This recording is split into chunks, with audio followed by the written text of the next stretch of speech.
ओडिशा के बालासोर में शुक्रवार यानी फ्राइडे की शाम हुए दिल दहला देने वाले हादसे में 280 लोगों की मौत अब तक हो चुकी है और 900 लोग घायल हुए हैं।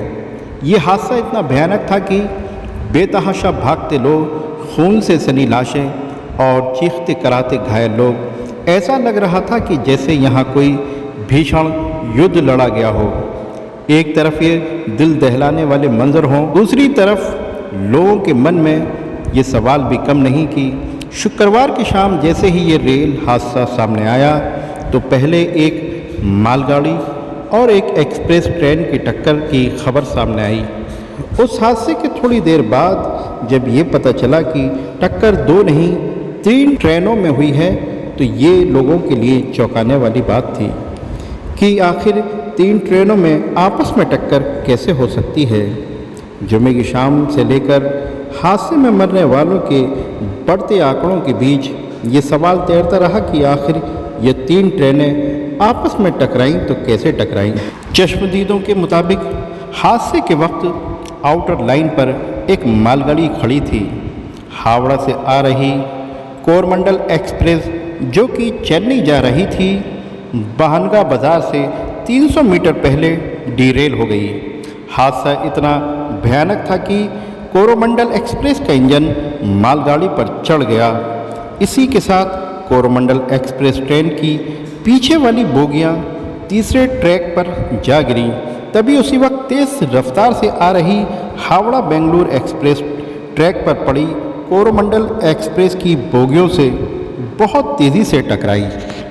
ये एक्सीडेंट इतना भयानक था कि रेल की पटरी बोगी की फर्श को चीरकर छत फाड़ते हुए बाहर निकल गई। चश्मदीदों ने बताया कि लगातार एक के बाद एक धमाका जैसी आवाज़ें सुनाई दी।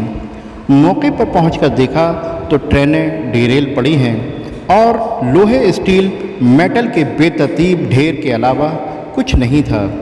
हादसे को लेकर प्रेस रिलीज में बताया गया कि मरने वालों की संख्या अधिकतम हो सकती है और एसी बोगी में सवार लोगों की जानहानि अधिक होने की आशंका है।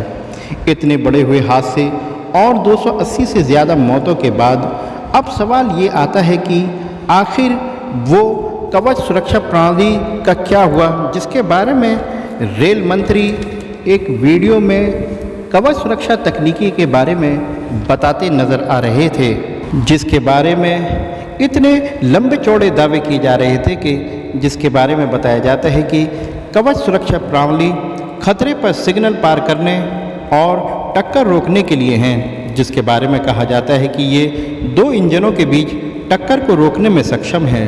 मतलब एक ही पटरी पर 2 ट्रेनें अगर आमने सामने आ भी जाएं तो एक्सीडेंट नहीं होगा। अब विपक्ष सरकार के इन्हीं दावों पर सवाल उठा रहा है कि क्या कवच में भी कांड हो गया? क्या सरकार के लिए बस वंदे भारत एक्सप्रेस ट्रेनों में ही इंसान चलते हैं? मरने वालों और घायलों की संख्या में बढ़ने की आशंका जताई जा रही है।